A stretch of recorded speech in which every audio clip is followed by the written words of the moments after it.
back again. Episode 2. Imma l-lum għanna maħna. Special guest, yeah? U l-ewel guest.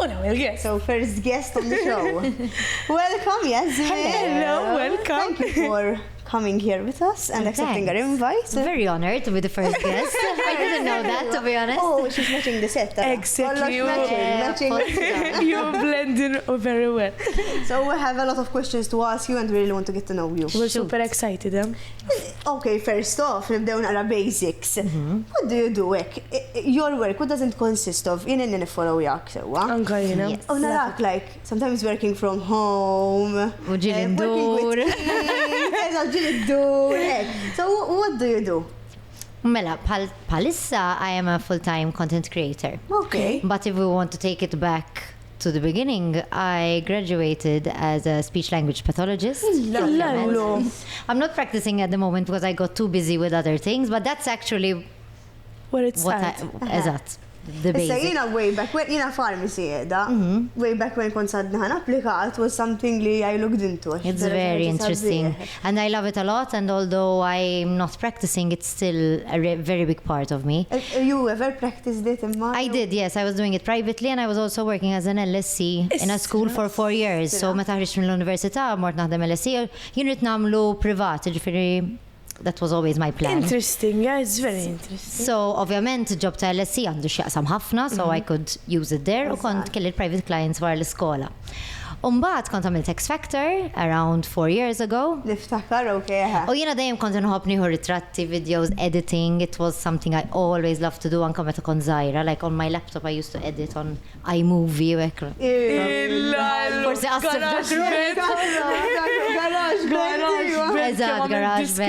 Eżatt.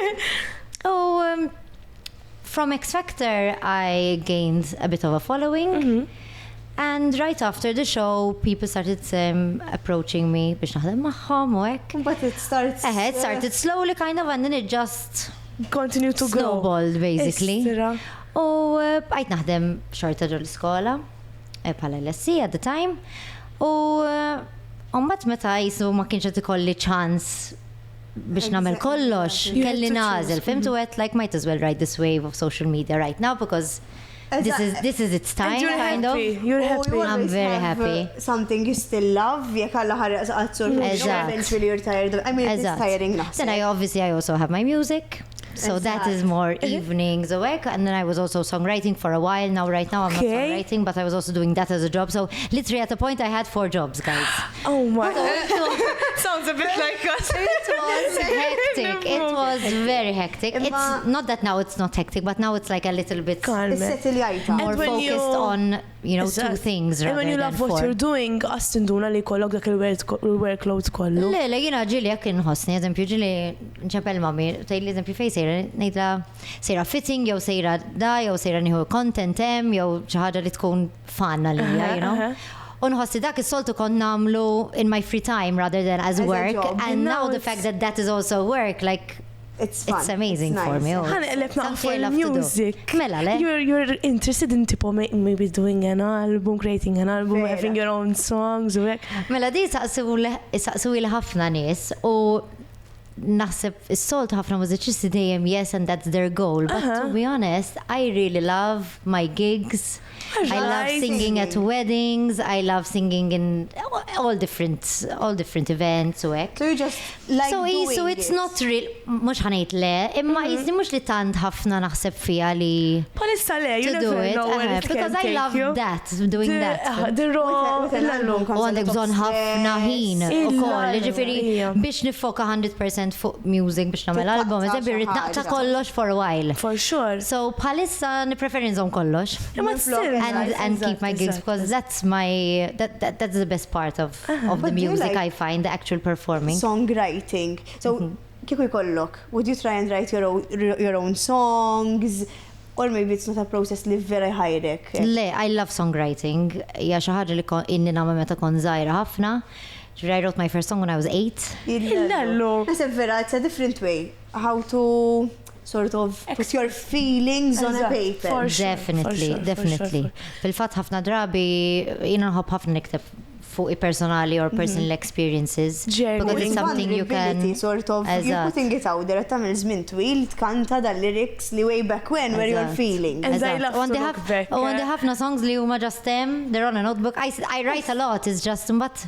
Looking back, I just leave them there most of the time. Xi darba forsi. Kiku toħroġ album bihom kollha, sometimes some songs are very personal ukoll. Yes, probably. Ikunu. Diffiċli biex toħroġa wkoll. Jista' jkun, alla volejna nħossni I'm a very open person. Ġifieri, even on social media, I mean, you have to be, but if you're gonna be a lifestyle page like me, it's nice to have that, and that's something I love. I'm an oversharer. My friends know, ġifieri anka people that I don't know when I meet someone below and I don't know. I'm not an oversharer. In the sense, mela, we're a group of girls that you knew where, kam daħbiba tiegħi, she shares a lot. Tirrakkonta storja tagħmel xi nofsija rakkonta. Lejna story jiena ngħidha 5 minutes. I'm like, wasalt ħadd gost tlat. And they're like, lejna f'kull dettal, like Kevin Hobb jiġi xi ħaġa u ġust inkun qed naħseb fil-mument ħammur ngħid li sħabi sekonda ġara. Kollox. Jekk nista' ngħidilhom is-sekonda li kemm il-passħat ngħidilhom. Anke jiena. Tipo għamilt 5 passi mbagħad tgħid. U m'hemm bżonn tkun close miegħi, ġifieri taqajna u ngħidlek kollox. And you think it's a problem sometimes to be too open? Especially inti li you're open sort of mux to 2 people or a group of friends, to the public. I mean, obviously nkun differenti x'ngħid fuq il-page u x'ngħid in real life.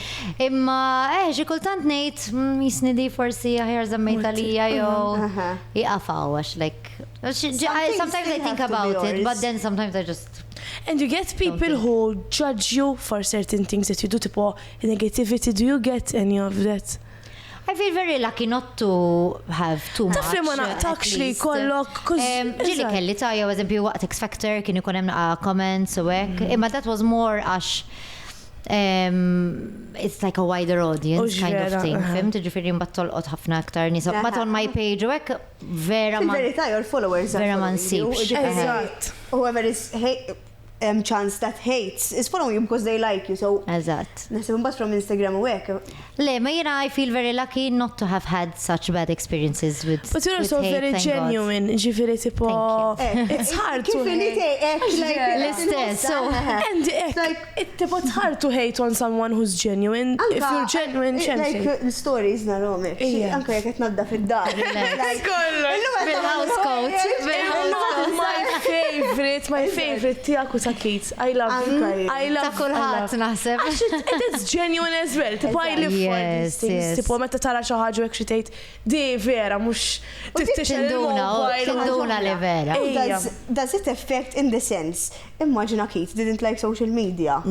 Kienet tkun naħseb issue. So was it something li samad rajtu forsi għax naħseb ura din it-change qabel X Factor wara? Yes. So you need to adjust to it, you just it flowed anka għalih. Ara, thank God, Keith is a very outgoing person bħali, so għall-inqas ma tantx kellna problemi hemmhekk. Iktar naħseb kien hemm change bej u kemm kienet jgħinni u hekk. Ġifieri mhux aħna meta nieħdu content flimkien, ovvjament inti meta jkollok page għandek bżonn lajnuna għax ma tkunx la tagħmel kollox int.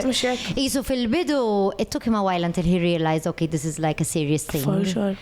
U kien jgħidli like kemm qed tagħmel effort fil-da, like it's not like Konnejlu inti something I really love doing anyway. I'm mhux qed nagħmilha for any reason. Like my end goal was never to do this full time. Like qasbis kont naħseb li like I never reached out to anyone myself. It was just not in my plans.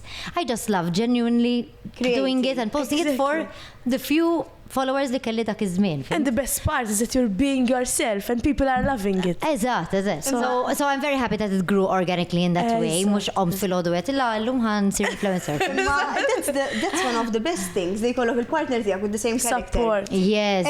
U issa vera jħobb. Vera jħobb jew eżempju ġili jgħidli xi idea u taf x'nagħmlu llejla ġifieri. Ġili jkunu idejat vera tajbin u ġili Enerġaw naħsbu għadi. Tal-Master Chef, I was honestly, wahdi ġo s-sodda nibki, oh my god, Meta sajjaru jew meta sajjartin? Meta sajjaru kienet vera ta' Alright, bat sajjartin, u jina, by the way, ma nafx nsajjar 1%. U Kate jaf sajjar ħafna, so mbat kena namlu bil-kontra, fim? U tajba kienet. Imma, għaw min jgħid. Nħallu fidej. Għaw min jgħid opposite attract, sort of. Yes, In this case, mux it wouldn't have worked, it can work, imma it's very difficult, so do you agree with it? Yes, le, opposite. Tu attract, imma. Jina strama nafx naqbilx maħħa opposite attract. Kuħat jgħid opposite attract. Skont f'xiex, tista' tkun opposite f'ħafna affarijiet, u tista' tkun l-istess f'ħafna affarijiet. It's not like a Balancing whole. each other out, For sure. sort of. So for example, if you're gonna talk about kemm Keith social nħobbu noħorġu, and we love the party life, he's a DJ, so and I love going out, so Exactly. that's not opposite. But then again, ma tħobx parties, ħat għamlu, you know, Mhux it's hekk. hard. Would you find a Eżatt. compromise or wasn't it? eżatt, mbagħad skont kemm Mhux hekk kont trid il-persuna, fimt? Imma mbagħad we're also opposites in other things. Dita tisir, eżempju.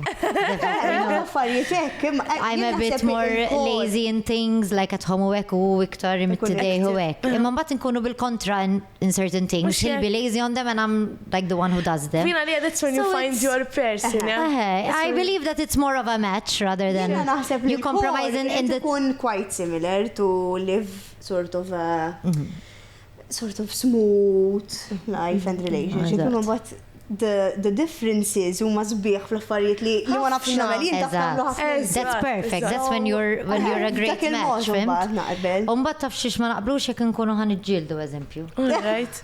Qabel we have an argument, I Min God jieħu ma tantx raġun. niġġieldu ħafna. Imma Keith would need his space, eżempju, Okay, jiena you nkun want to rrid talk. nitkellem dak il-ħin. Eżatt, anke jien kun irid nitkellem avolja. So dik xi ħaġa li kellna we had to get better at and mbagħad Sa by ma time. tidra għal xulxin, Sakemm tidra. eżatt. Now I know Jiena- li Keith needs his 5 minutes. Eżatt. U mbagħad he'll come back and then we can Ma chat nafx about it, norqod fimt? niġġiet ma xi Le, le, le, ħadd. Kemm nobot? Okay, tgħidli ħana issa niddiskutu We sleep on it. I can't sleep. Anka jiena. Umar. Anka So, Le, le, anka nitkellmu jiena. issa tipo. Eżatt, eżatt, li Anka naqbel għax nibda naħseb fuq mbagħad Unħaltu tibda tikber, so if it's this big, you overthink it and becomes Unqum b'xi bordata u s-sibnijar. Għax ma nkunx rat. Exactly, għax ma nkunx irqat. Ħabba fik. Violent fan kbira. Yes, yeah. So issa li Amazing. illi biex nsemmi, all right? Ħarri ħet rajtu għax konnet nitkellmu qabel ma bdejna. So, Jiena la I violent love fan Molly, ukoll, I love ovvjament, imma- Molly. Imma to be honest, xtaqta tibqa ma kellim, jien. Ħafna nies kienu qed Għal-bidu jgħidu sibta hekk. publicity stunt. Anka jiena, I wasn't sure in the beginning. U qed- daħlu, Eżatt. kienu għadu maħassru, you know, so I really thought it was. So Jiena ma I rajtux. kept on hoping li ħaj jispiċċaw fl-imkien. Eżatt. But then it But didn't then it happen. Imma tu update ju mbagħad spiċċaw. Ejju, għadem ma rajtux inti. Ma rajtux. Winner u runner up spiċċaw. U dan Eżatt. xulxin. No, mela. Ġabopji differenti. What? Yes. Oh my Mela. God. Imma U n-nies vera they were their favorites, ġifieri. Naħseb għalek rebħu ta' because they Eżatt. were both the... Yeah, I think Eżatt. so. They liked them the most, someone from one couple and someone from another couple. Eżatt. Unfortunately, they weren't together, but I wanted them to but be. that's why. I know How a was lot it of for people. you, Lee? The process. You are a fan of Love Island. It came to Malta, diġa kulħadd, oh my God. And then you're hosting it, so... But I think it is stressful still, but a beautiful process. How was it Yes, for you? ħafna. L-ewwel net jiena mhix ħaġa li kont applikajt għalija, ġifieri ma kontx smajt jagħmlu production wise or Okay. anything. I just knew it was coming and I've never presented before, ġifieri għalija. U laqqas kienet xi ħaġa li daħlitni But you daħlit fit li it f'moħħi. perfectly, yeah. Thank you. Vera. U kienu ċemplu li biex jisaqsuni jekk jienx interessata u like kont ħammut, guys. Ovvja, x'dak il-ħin. Għax jiena vera nħobb la violent, tridu tifmu li jiena Oh my vera God, fan eżatt. ta' la Malta, violent. so il-fatt li tipo... Eżatt, just il-fat li ġej, diġa kien. Diġa kienet kbir. a surprise. U għettilom, hiwa interessata, there was like an audition process in the back of my head, I'm saying ma jien kapaċi namela dil-ħagġax fil-verità jiena għatma prezentajt għallu li don't worry, like aħna will be there every step of the way, whatever.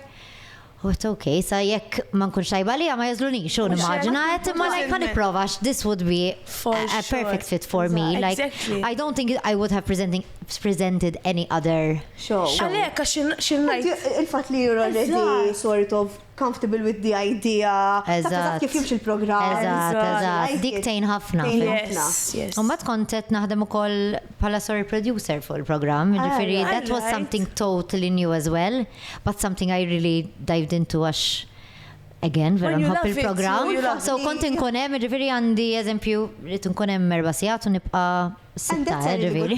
Għax tidħol fiha, eżatt, dak kien l-iskop basically. U rajt naqas stories tal-like behind the scenes of the process u hekk minn għalija and it was super interesting. Tipo, you fit it perfect, like cannot say enough. Thank you. Għax ikun hemm eżempju shows fej il-presenter tipo relax.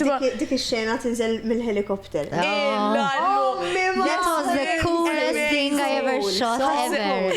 Issa jiena kelli shoots u affarijiet u sfin u da whatever kant.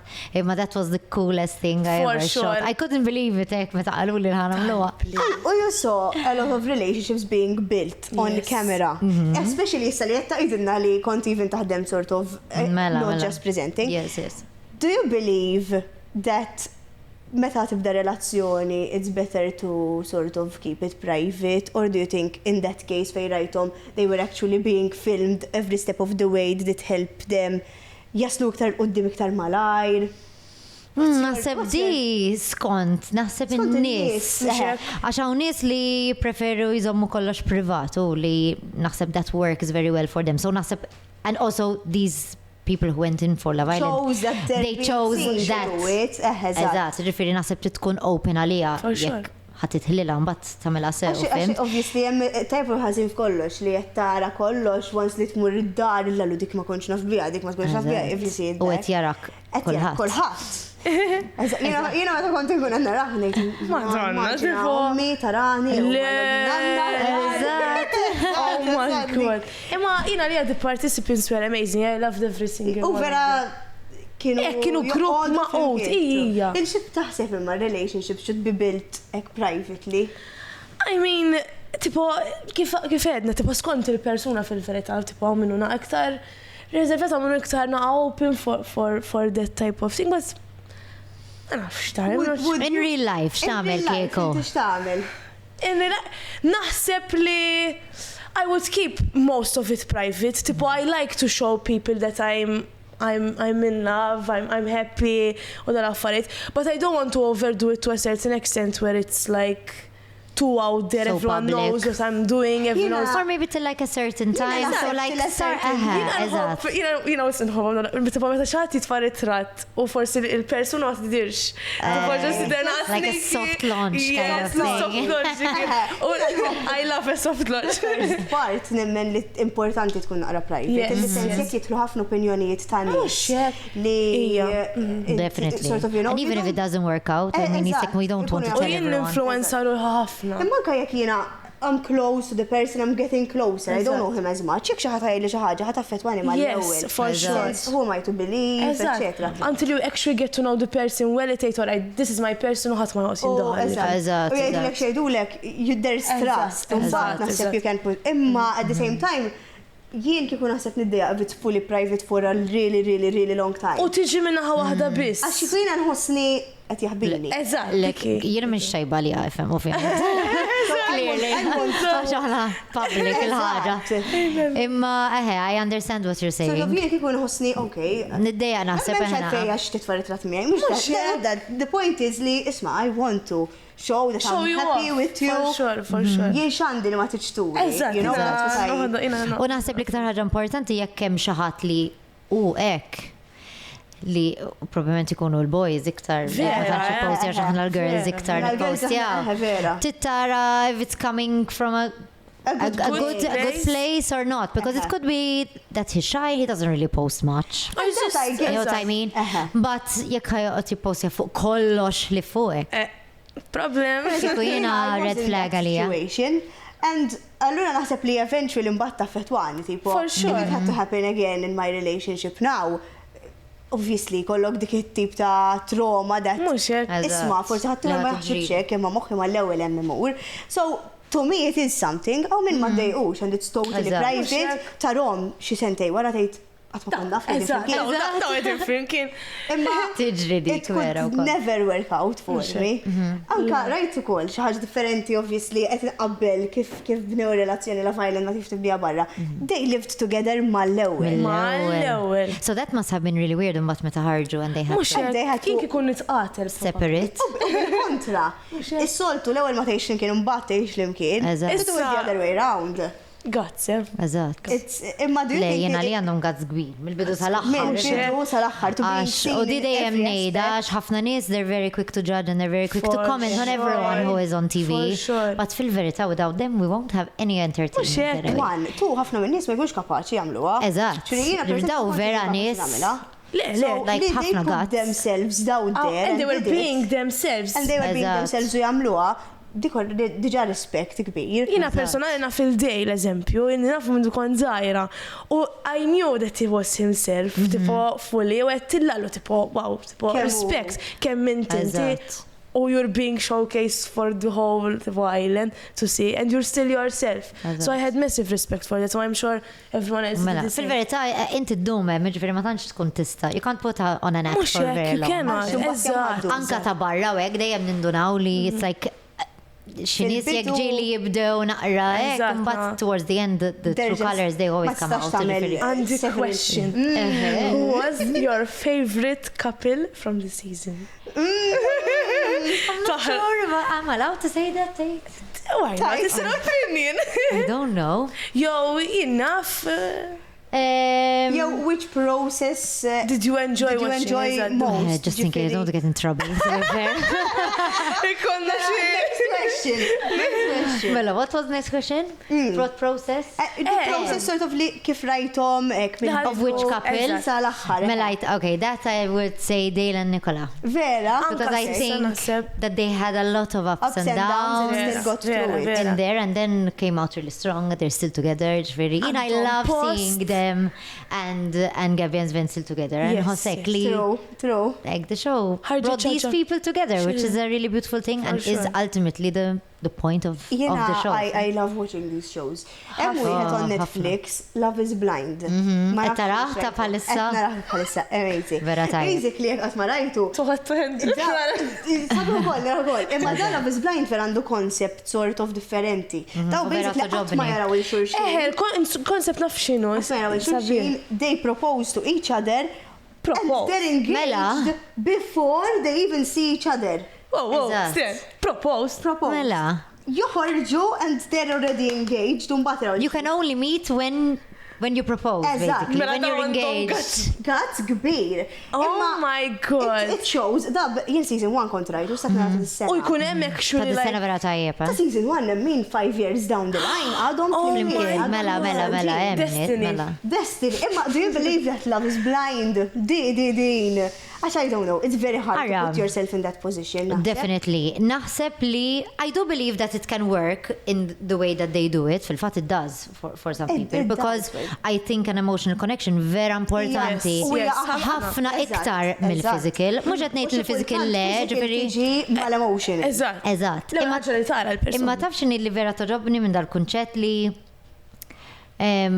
you start bil-kontra, ġifiri, aħna l-ewwel darba li naraw xaħat, ovvjament, physical naraw. Li tagħti lajn huma l-ewwel. Imma nemmen li if you fall in love with someone, inti tista' taraħ li sbaħ persuna Vera. fid-dinja, anka For physically. Sure, ġiri għaddejt minn. Anka pala ħbib, Eżatt. ġiri tara xaħat on the outside, forsi ma tantx your talk, and then you become really close friends with them, and you see them really beautiful or really good looking. Exactly. Jina darba kont kien hemm ġiex insistis fej kont ma' xi ħadd li sħabi jgħidu li illa lu kemm muħelu, oh my god.